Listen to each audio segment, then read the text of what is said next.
Kiko, Senator Cruz, good to see you. Good to see you. I want to talk to you about China a little bit. You just came back from a trip to Asia, and you also recently wrote an op-ed in USA Today. You've been critical of the Chinese government. Recently, we've just heard, though, that in Hong Kong, they have removed the bill that would require the government to extradite citizens to mainland China. Do you think that had something to do with the pressure that President Trump and you brought to bear on the situation? And is it time for the protesters to give up the ghost?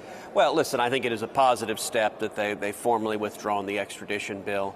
I think it's really a response to the people of Hong Kong, to the brave protesters. As you noted, just over a week ago, I was in Asia and went to Japan and Taiwan and India and Hong Kong. And in Hong Kong, I sat down and met with leaders of the protest, met with democracy activists, and encouraged them that their actions, standing up for freedom, standing up for democracy, are really highlighting for the world. The eyes of the world are on Hong Kong, and withdrawing the extradition bill is a sign of the weakness and the fear that the Chinese Communist government has of the protesters and their demands for freedom.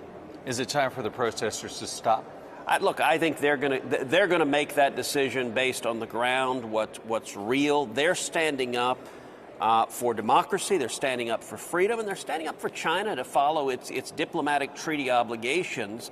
That when China reverted control over Hong Kong, it agreed to protect Hong Kong's autonomy. It agreed to protect their diplomatic rights, and we're seeing right now, instead, China trying to exert political oppression. And you know, to illustrate just how terrified the Xi government is of the Hong Kong protesters, you need look no further than the reaction in the NBA.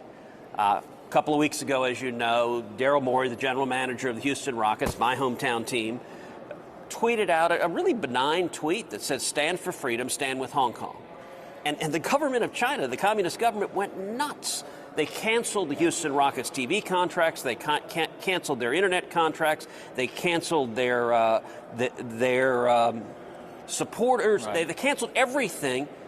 And what then happened, the NBA began just groveling in apology, putting one profuse apology after the other. It was not the NBA's finest hour. But the NBA has since, it seems, moved in a position that you might find more tenable and amenable, correct? So I agree. They have gotten better, and I was pleased to see the commissioner after the first prostrations that they got better, and they actually spoke out in support of free speech. And listen, I'll say I retweeted today Shaquille O'Neal. Shaq, you want to talk about someone standing up and being a hero. Shaq had the courage on national television to rightly say Daryl Morey was right, and that in America, our values, we believe in free speech. I think Shaq's exactly right. I think he's demonstrating courage. And I think others in the NBA should follow. And by the way, while we're celebrating people who've shown courage, we also saw someone from Hollywood do that, which is Quentin Tarantino. Quentin Tarantino, with his movie Once Upon a Time in Hollywood, the Chinese government wanted him to censor that movie, wanted him to edit out a portion of it, and Tarantino, to his credit, said no, he's not going to give in to censorship. Tarantino's exactly right, Shaq's exactly right, and we need to see more people demonstrate the courage that Shaq and Tarantino are demonstrating. Have you talked to Adam Silver or Daryl Morey or the owner of the Rockets during this whole process? So I haven't spoken with them directly. My team is talking with the NBA. I've announced that I intend to chair a hearing looking at Chinese censorship, and I don't think U.S. companies or U.S. global sports leagues should be dragooned into censoring Americans at the behest of the Chinese communists. Why are you concerned about this now, Senator? I mean, the Chinese have been, not doing the right thing, I think you would characterize it, with regard to human rights for a long time. Yeah. Why are you so concerned at this point in time? Well, look, China is, I believe, the most significant long-term geopolitical threat facing America. I mentioned the Asia tour that I was just on of Japan, Taiwan, India, Hong Kong. That was really designed to be a friends and allies tour. It was all of our close friends, or a number of our close friends, all surrounding China. and dealing with China's enhanced military aggression. You know, China is modernizing its military. They're doing so in large part with technology, intellectual property they've stolen from the United States because they employ the theft of IP as a policy agenda item. And that threat is very real. China's human rights record is abysmal. They torture their citizens, they murder their citizens.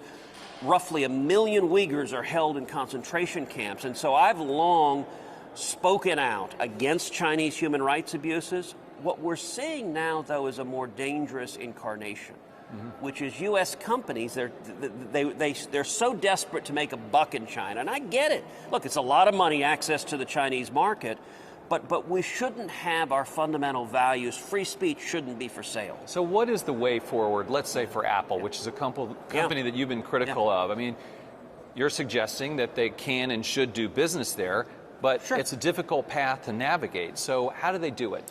Well, for example, Apple, we saw with regard to Hong Kong that they pulled down the Taiwanese flag from their app in Hong Kong. So you could get it here, you just couldn't get it in Hong Kong.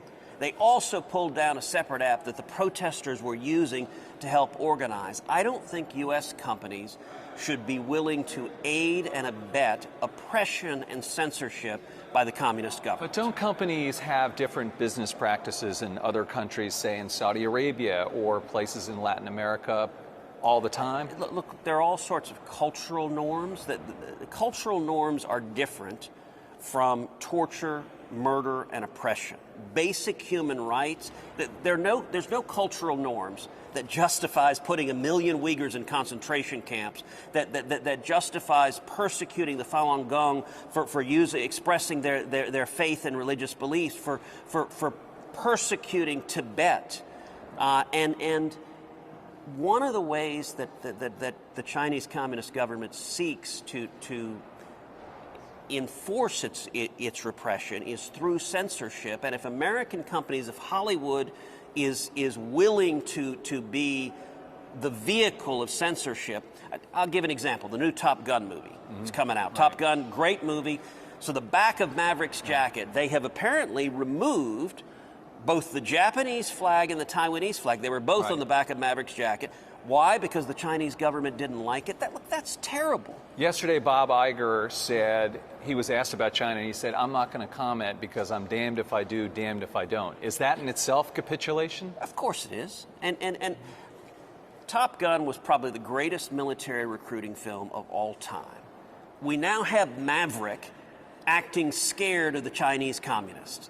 That's just messed up. And so Hollywood, look, Quentin Tarantino showed you can actually demonstrate you've got a backbone and stand up for free speech. That ought to be something Hollywood's able to do. And I'm all for business pursuing opportunities, but not at the expense of free speech and our fundamental values.